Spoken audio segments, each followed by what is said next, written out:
आज हम आजादी दिवस मना रहे हैं, लेकिन यह आजादी हमें उपहार में नहीं मिली है। इसके लिए एक लंबी यात्रा करनी पड़ी है, आजादी की यात्रा। इस यात्रा में हजारों लाखों लोगों ने अपनी जान दी, कुर्बानी दी। 1919 जलियांवाला बाग। आज हमारी बैसाखी का दिन है, लेकिन पूरा पंजाब बैसाखी नहीं मनाएगा। हम सब बैसाखी नहीं मनाएंगे।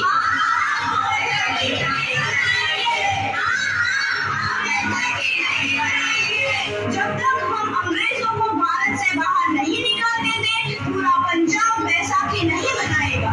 अच्छा, तो तुम सब हमारा विरोध करता है, भाग जाओ यहाँ से। इसका अंजाम बहुत ही बुरा होगा। हम नहीं जाएंगे, तुम लोग जाओगे। हमें नहीं, तुमको भारत से भागना होगा। Soldiers fire!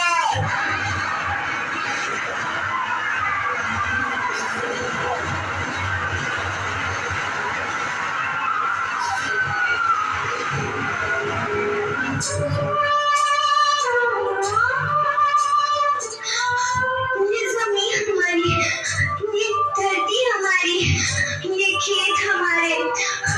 अभी थोड़ी देर पहले हमारी ये फसलें लहरा रही थी, पर इन अंग्रेजों ने हमारी फसलें बर्बाद कर दी। इन अंग्रेजों ने एक ही झटके में इन सब फसलों को काट दिया। अंग्रेजों, तुम्हारे इस अत्याचार से हम डरेंगे नहीं। इस अत्याचार का बदला लेकर रहेंगे। हम आजादी लेकर रहेंगे।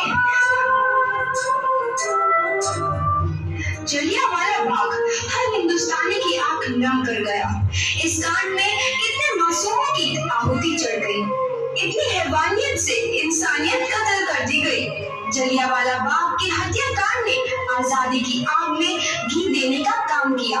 मासूम औरतों, बच्चों की दर्द भरी चीखें और सिसकियां इनकलाब का गूंज बनकर उभरी।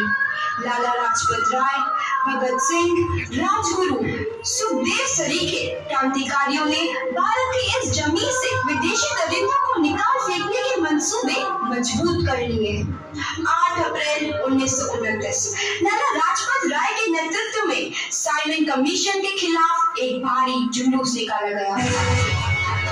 Simon commission, Simon commission, Simon commission, Simon commission, Simon commission, Simon commission, Simon commission, Simon commission, Simon commission. बेवकूफ इंडियंस, तुमको हमारी बात समझ में नहीं आती। Stop this. साइमन कमीशन नहीं मानता। Stop this. लाला जी, आप आगे बढ़ो, हम आपके साथ हैं। लाला जी, संघर्ष करो, हम आपके साथ हैं। लाला जी, संघर्ष करो, हम आपके साथ हैं। लाठी चार्ज!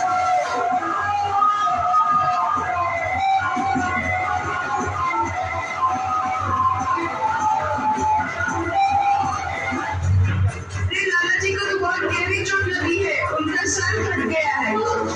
मेरे शरीर में लगी एक लाठी अंग्रेजी सरकार के कफन वकील का काम करेगी। ये आजादी की लड़ाई रुकनी नहीं चाहिए। ये जिम्मेदारी मैं तुम सबको सौंप कर जा रहा हूँ। आओ। लाला लाजपत राय की दर्दनाक मौत के बाद भगत सिंह, सुखदेव, राजगुरु, वतन के इन मतवालों के खून में ऐसा बल आया जिसका सामना करना अंग्रेजी सरकार के लिए मुश्किल हो गया। अंग्रेजों को करारा जवाब देने के लिए स्कॉट और सैंडर्स को मारने की रूपरेखा रची गई।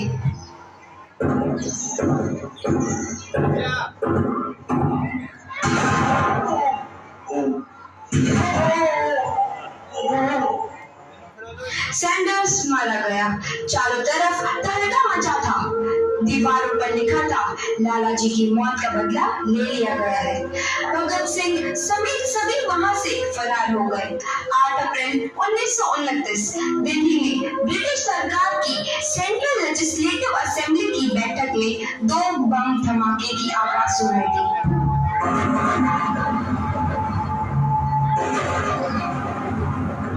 इन धमाकों ने अंग्रेजी हुकूमत को हिला कर रख दिया।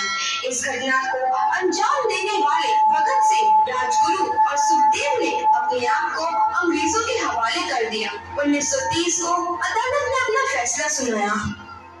मुलजिम भगत सिंह, मुलजिम राजगुरु, मुलजिम सुखदेव को दफा 121 और दफा 302 के तहत ये अदालत तीनों को मुजरिम करार देती है और इस गुस्ताखी के लिए ये अदालत इन तीनों को सजाए मौत की सजा सुनाती है।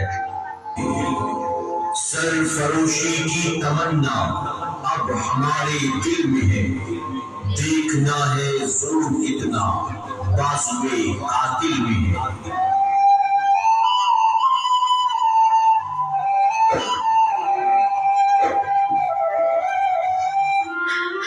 पुत्र की हाल है तेरा।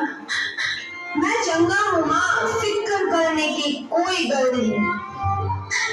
पुत्र, मेरा दिल तेरी तरह पत्थर दिल नहीं होगा। तेरी ये गला सुन के मेरा कलेजा फटे जा रहा है। माँ, मेरा दिल कोई पत्थर जैसा नहीं है, एक वतन परस्त का दिल है जो मेरे देश प्रेम के जज्बे को ताकत देता है। बेटा, मेरा लाल। माँ, आज मेरी तपस्या पूरी होने जा रही है। जे तू रोई तो मैंने तकलीफ होइया। सोच, तेरा पुत्र आज शादी करने वास्ते जा रहा है। फर्क केवल इतना है, वो घोड़ी पर नहीं फांसी पर चढ़ने वास्ते जा रहा है। आज तू क्रांतिकारी की माँ है, कल तू एक शहीद की माँ होगी। माँ, पुत्र भगत, तू इतनी छोटी उम्र में हम सबको छोड़ के चला जाएगा। तूने जिंदगी में देखा ही क्या है पुत्र? मैंने अपनी माँ देखी है, जिसने मुझे एक ही बात बताई है कि बेटे, अपने देश के लिए एक बार मरना 100 बार जन्म लेने के बराबर होता है। अच्छा माँ, अब आशीर्वाद दे, आखिरी बार विदाई लेने का समय आ गया है। भगत, मेरे लाल।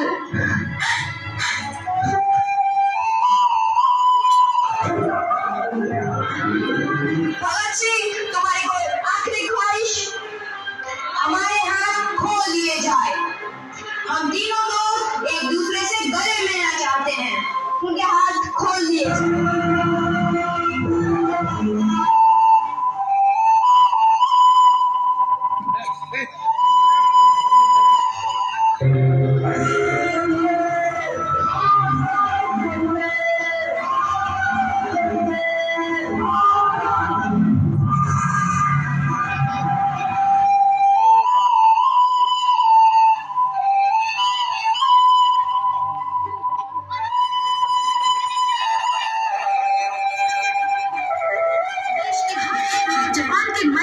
आजादी की नई उमंग हिलोरे लेने लगी। अंग्रेजों भारत छोड़ो का नारा जोर पकड़ रहा था। सबने एक आजाद भारत का सपना देखना आरंभ कर दिया था।